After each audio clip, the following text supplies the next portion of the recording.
Selamat siang saudara sekalian. Apa kabar semuanya? Semoga selalu dalam sehat walafiat. Hari ini saya Agus Sahari akan memulai perkuliahan sejarah desain.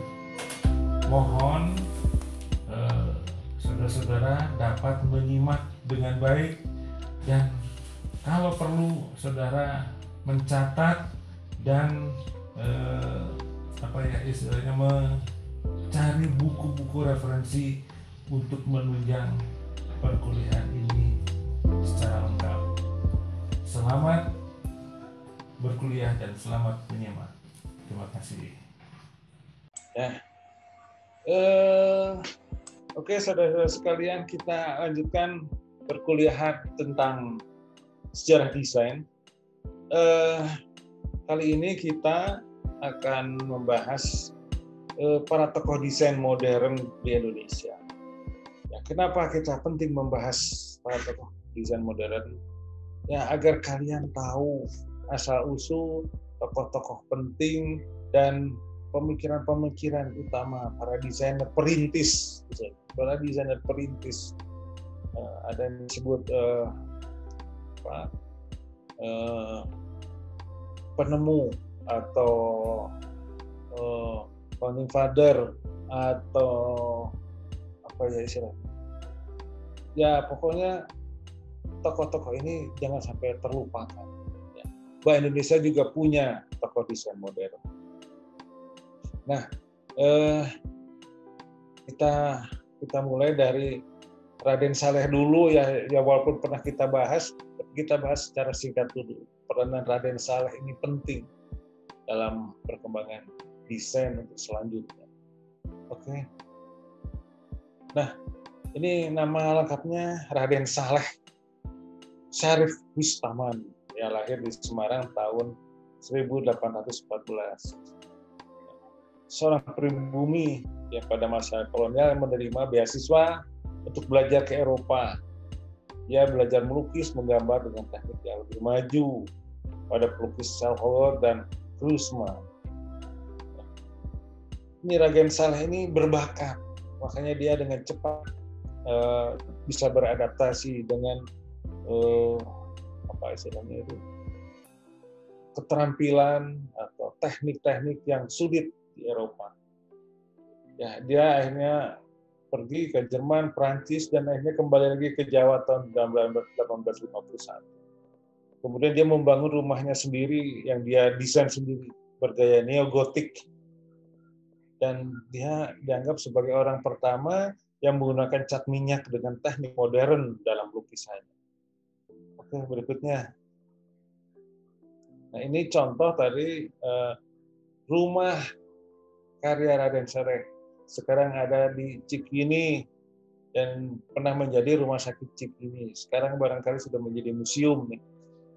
Tidak tahu masih terawat atau tidak sekarang. Oke, berikutnya. Nah, ini rumah tinggal Raden Saleh ya. Dalam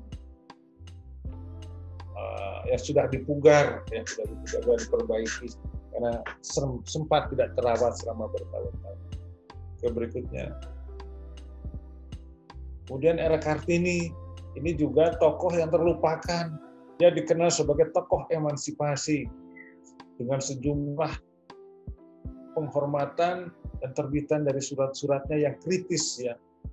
Tapi sebenarnya dia juga adalah seorang desainer karena dia banyak memberikan inspirasi kepada masyarakat Jepara untuk membuat berbagai macam produk ya, yang dia desain, yang dia beri ide agar produk itu bisa diekspor ke negeri Belanda. Melalui kenalan dan hubungan surat menyurat, terjadilah transaksi ekspor produk-produk kayu ke negeri Belanda. Dan dia dianggap sebagai salah seorang perintis desainer yang produknya diekspor ke Eropa. Ke berikutnya, ini contoh ragam hias motif batik baru Pada zaman itu nggak ada yang berani merubah-rubah motif, cuma era Kartini yang berani merubah motif menjadi motif modern, ya. Disederhanakan motifnya. Yang berikutnya, ini dua karya desain yang dianggap inspirasinya dari era Kartini, burung Garuda, gotekan untuk menyimpan perhiasan, ya, yang diekspor ke beberapa negara di Eropa. Oke, berikutnya. Nah, tadi saya sudah bercerita sedikit mengenai di Indonesia itu banyak orang Belanda, ya, atau orang Portugis, orang Inggris yang bekerja menjadi arsitek, desainer di Indonesia. Ini beberapa buku yang membahas hal itu. Barangkali ada dari antara kalian yang tertarik, silakan, bukunya ada di perpustakaan. Oke, bukunya ini ada 100 bangunan cagar budaya di Bandung, karya orang-orang Belanda. Sebagian masih terawat, sebagian sudah tidak terawat. Oke, berikutnya. Tadi kita sudah bercerita tentang Henry Maitland Pond, ya, yang salah seorang arsitek terkemuka yang mendesain gedung ITB yang sebelah depan, gedung Aula Barat dan Aula Timur. Berikutnya, buku yang membahas tentang Henry Maitland Pond ada, ya. Ini bukunya bisa diperoleh melalui Amazon atau di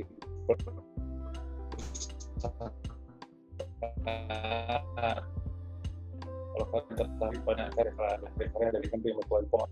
Yang berikutnya, ini salah satu karya Henry Maitland Pond, gedung Aula Timur ITB tahun 1920. Ini belum sepenuhnya selesai, sudah dapat terlihat sosoknya. Yang berikutnya, ini bagian interior gedung Aula Timur. Pada zaman itu namanya frame, ya, apa istilahnya, dibikin catnya hitam supaya anti rayap dan tidak silau, ya, untuk pertunjukan di bagian bawah. Sekarang sudah berubah, interiornya sudah berubah, kayunya sudah dirubah dari krok dan terlihat seperti kayu. Kalau zaman dulu masih tertutup dengan warna yang agak kehitaman. Ke berikutnya, ini salah satu gambar kerja.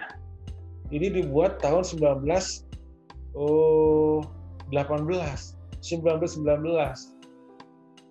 Tuh, tanda tangannya juga ada 1919. Nenek buyut kalian barangkali belum lahir, tapi ini orang sudah bisa membuat gambar kerja arsitektural yang sudah canggih di zaman itu. Oke, berikutnya. Ini tadi ada karya lain dari Henry Maitland Pond, gereja di Posaran, ya. Bentuknya kurang beraturan, tetapi gereja ini sampai sekarang masih tetap bertahan dan dipertahankan dengan ciri keunikannya. Oke, berikutnya. Tadi di samping Henry Maitland Pond ada tokoh lainnya, Thomas Carston. Carston ini adalah awalnya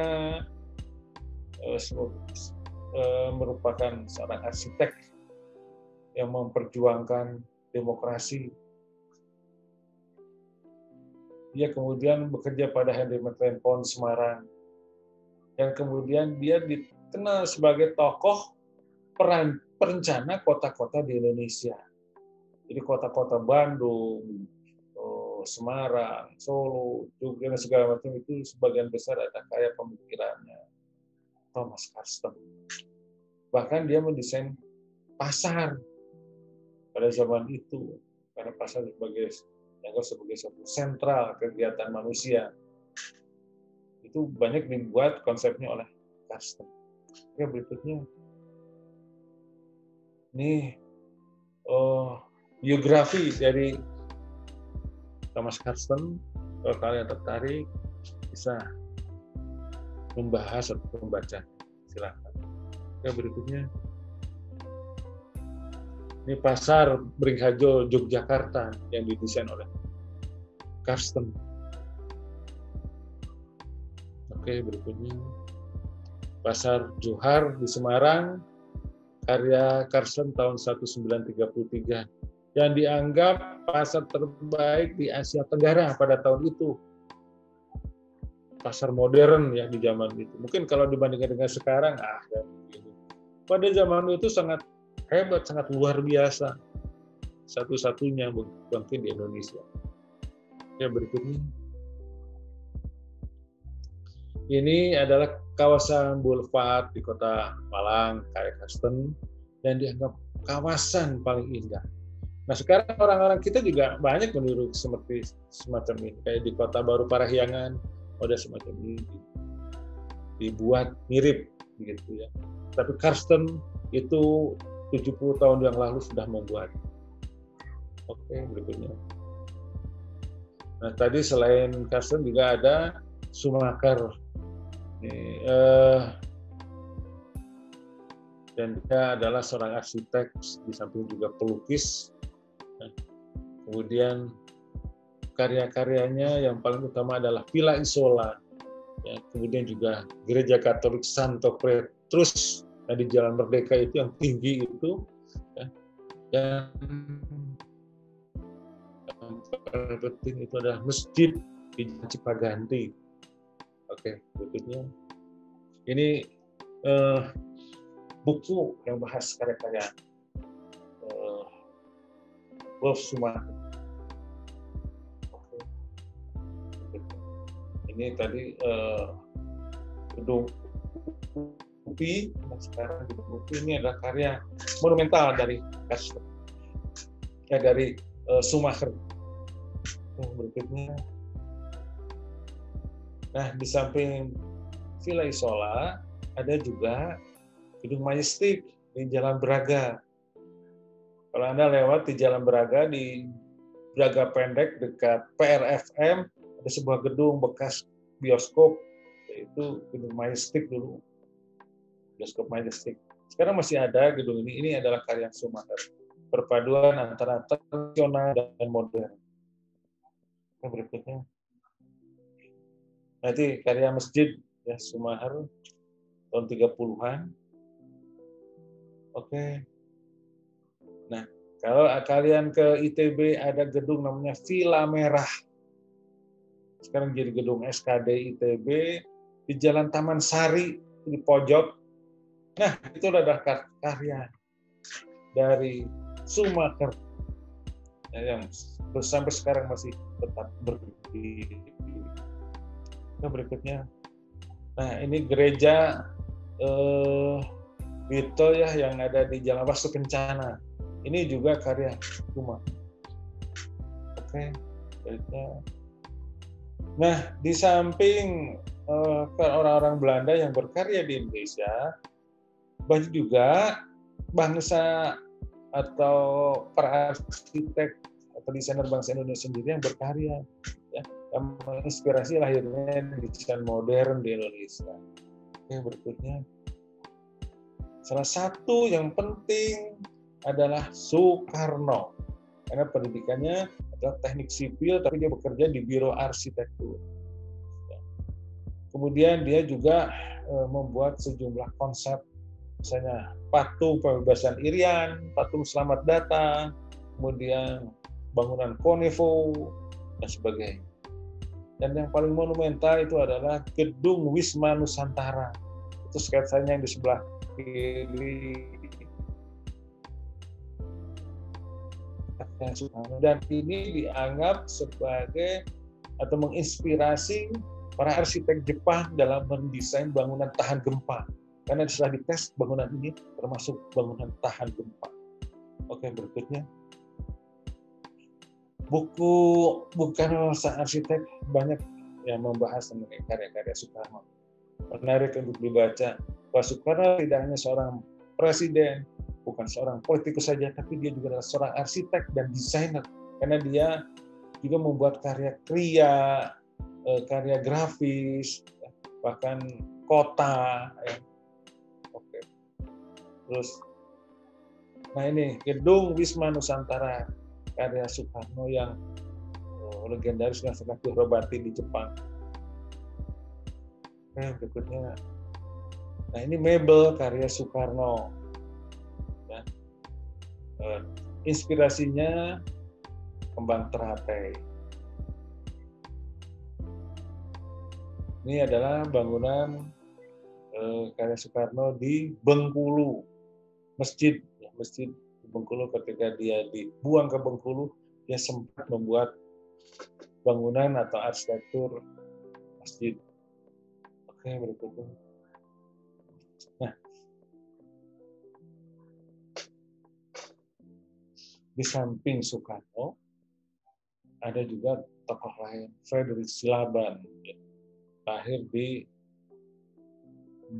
Bonandolok, Tapanuli, atau 50 tahun 50 dia menempuh pendidikan di Akademi Fourkunst Amsterdam, dan dia pernah menjadi kepala pekerjaan umum Kota Bogor.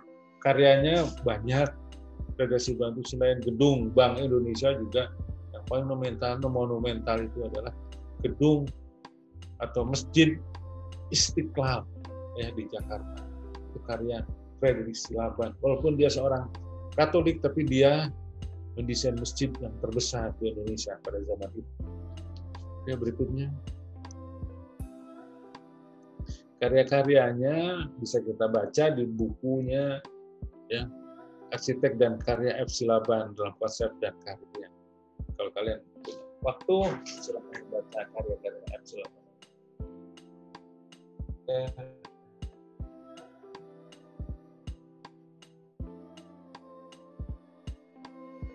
Kita gedung bernama ya, Silaban. Kayaknya sekarang masih berdiri gedung ini, tapi sudah ada pendamping di kanan kiri yang lebih besar. Ya, berikutnya. Nah, ini bangunan Masjid Istiqlal karya Frederick Silaban. Berikutnya. Nah, di samping Soekarno dan Silaban ada tokoh lain, Sujudi. Ya. Dia kelahiran Rembang, Jawa Tengah, dan menempuh pendidikan di ITB ya, dan di Prancis dan Berlin Barat, Jerman Barat.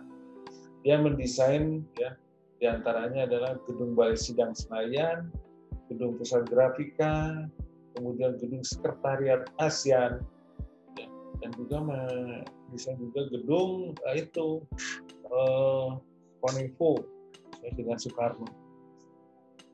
Oke, berikutnya ini karya-karya Suyudi dapat kalian baca dalam sebuah buku tebal bukunya, tapi menarik untuk disimak bagaimana mengenal seorang arsitek yang banyak karyanya di Indonesia.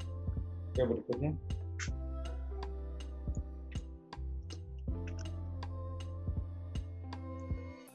Ini karya Suyudi, yang dilihat dari atas, gedung MPR DPR Republik Indonesia. Kalian harus tahu bahwa ini adalah karya arsitek Indonesia sendiri. Oke, berikutnya. Ini tampak dari depan, arah depan. Terus, ini dari beberapa sudut, ya.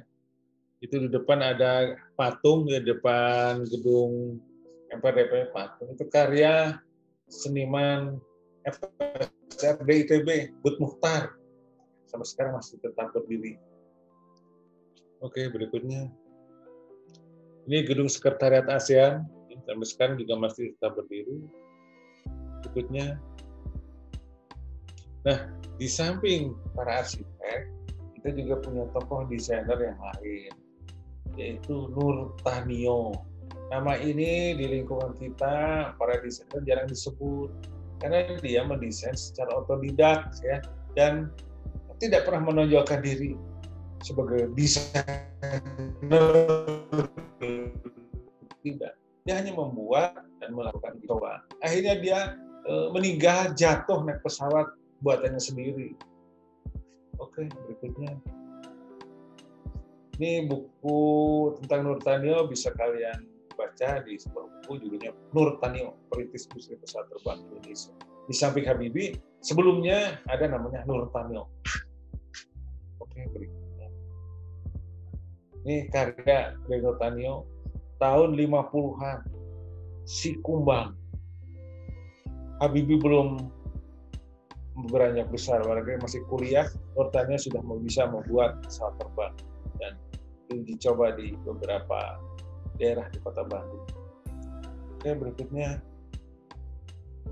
Nah, kita juga punya tokoh pembuat komik.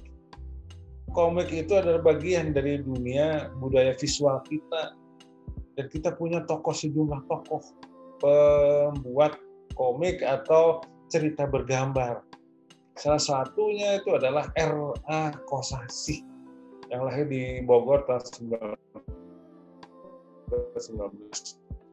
Dan kemudian dikenal sebagai salah satu perintis komik Indonesia yang awalnya di tahun 50-60-an. Beberapa karyanya adalah Mahabharata, Ramayana, Wayang Purwa, Udrayana, Parikesit, dan lain sebagainya. Mungkin di antara kalian banyak yang sudah tidak tahu, tapi kita punya tokoh perkomikan yang penting ya, dan melegenda, dan bukunya sampai sekarang masih dicetak. Oke, berikutnya. Nih beberapa contoh buku karya R.A. Kosasih. Mahabharata, ada Panji Semirang. Ya, ini waktu saya masih kecil barangkali buku ini menjadi bagian bacaan kita anak-anak sehari-hari. Oke, berikutnya. Tadi contoh karya R.A. Kosasih yang diterbitkan ulang, ya, Ramayana, sampai sekarang masih bisa dibaca. Oke, berikutnya. Nah, desainer yang lain yang perlu kalian ketahui adalah B.J. Habibie. B.J. Habibie dikenal sebagai desainer, tapi juga sebagai ahli pesawat terbang. Ya. Dia menjabat sebagai wakil presiden direktur teknologi MBB. Wakil presiden dan direktur di Hamburg, Jerman. Itu jabatan yang sangat tinggi. Kalau bukan orang pintar, tidak mungkin menjadi direktur teknologi. Ya, karena itu pabrik pesawat di Jerman yang betul-betul terkemuka. Kemudian dia ditarik pulang menjadi direktur PT Nurtanio ya, atau PT IPTN. Pernah menjadi wakil presiden. Dan karyanya yang paling penting adalah pesawat N250 sekarang dimuseumkan ya di sebuah museum penerbangan di Yogyakarta. Ya, ini kalau pengen tahu riwayat dari Rudy atau B.J. Habibie, ya, ini bukunya. Oke, berikutnya. Ini karya Habibie yang lain ya, pesawat CN235 diproduksi di Spanyol dan di Indonesia. Berikutnya, ini pesawat N250 dikenal sebagai si Gatot Kaca. Yang berikutnya, nah kita juga punya tokoh dan perbatikan. Tidak batik tradisional klasik di zaman raja-raja zaman dahulu, di era modern juga kita punya tokoh namanya Iwan Tirta. Karya-karyanya mendunia dan karya-karya batik yang pernah dipakai oleh lebih dari 10 kepala negara yang datang ke Indonesia. Oke, berikutnya ini beberapa karya dari Iwan Tirta. Batik-batik. Nah, ini batik Iwan Tirta dipakai oleh sejumlah kepala negara yang datang ke Indonesia. Ada Presiden Amerika, Presiden Soeharto sendiri, kemudian ada Perdana Menteri Cina, yang Mahathir Muhammad, ada Presiden Australia, ada itu Sultan Bolkiah dan sebagainya. Oke, berikutnya. Nah, desainer kita jangan sampai merupakan JB Mangunwijaya. Dia arsitek ya, yang merakyat, yang mengembangkan kawasan rumah di Lembah Kalicodo, Yogyakarta. Dia pernah menulis buku arsitektur yang bagus, Vastu Citra. Ya, gagasan-gagasannya untuk membangun masyarakat Indonesia baru belum tuntas. Dan banyak pemikirannya yang kerap dikembangkan. Manusia harus belajar berpikir seluas samudra, think globally, namun bertindak kontekstual, ex locally. Ya. Dan dia menerima sejumlah penghargaan dari IAI, dari Aga-Khan, ya, dari macam-macam ya, penghargaan kepada JB Mangunwijaya ini. Oke, berikutnya. Nah, ini beberapa karya dari JB Mangunwijaya di Lembah Kalicodo. Terus, nah, jangan lupakan juga kita punya tokoh namanya Sape'i Sumarja, yang guru besar bagian arsitektur dan seni rupa yang berjasa dalam perintisan pendidikan keseni rupaan di Indonesia. Namanya diabadikan sebagai Galeri Seni Rupa di ABSD. Ya, Sumarja pernah menjabat Kepala Dinas Kebudayaan Depdikbud dan menjadi Ketua Pelaksana Pendirian ITB. Jadi ITB itu didirikan oleh orang seni rupa. Nah, itu jangan dilupakan, itu sejarah ya. Dan dia pernah menjadi Ketua PGRI, Persatuan Guru Republik Indonesia. Dan dia adalah seorang pelukis dan memantapkan pendidikan ini menjadi pendidikan tinggi kesenian di Indonesia. Salah satu karyanya adalah Lambang Siliwangi yang terkenal. Karya yang lainnya adalah karya lukisan dan sketsa-sketsa. Oke. Ini karya Sumarja. Nah, kemudian kita mengenal seorang sosok yang lain, Widagdo, desainer interior kelahiran Solo. Ya, dia banyak mendesain sejumlah interior dan furniture. Di antaranya adalah interior di Sekretariat ASEAN. Kemudian juga interior gedung MPR DPR. Ya. Dan dikenal juga sebagai pemikir yang kritis dalam mengamati desain. Oke, berikutnya. Nah, ini karyanya Pak Widagdo, ya, yang di Wisma di Sekretariat ASEAN. Interior ruang pertemuan.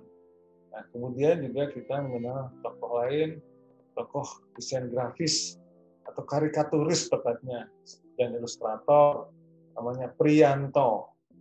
Pak Priyanto, dia juga adalah dosen di jurusan desain ITB dulu ya.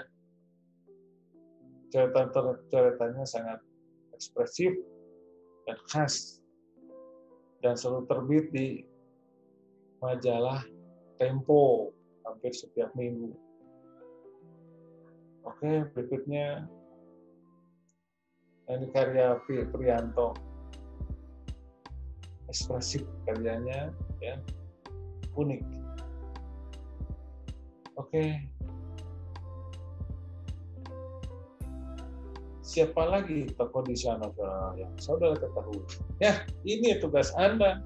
Anda harus mencari tokoh-tokoh nasional lain yang harus Anda ketahui. Tidak hanya yang tadi saja, tapi banyak. Dan kita sering melupakan sejarah dan perintis dunia desain, dunia kriya di kita. Oke, saya kira itu. cukup sekian sesi ini. Terima kasih.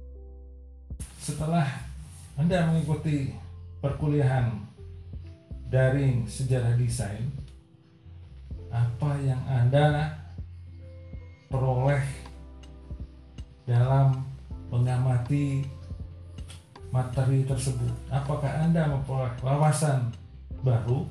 Apakah Anda bisa mengamati perubahan-perubahan yang terjadi?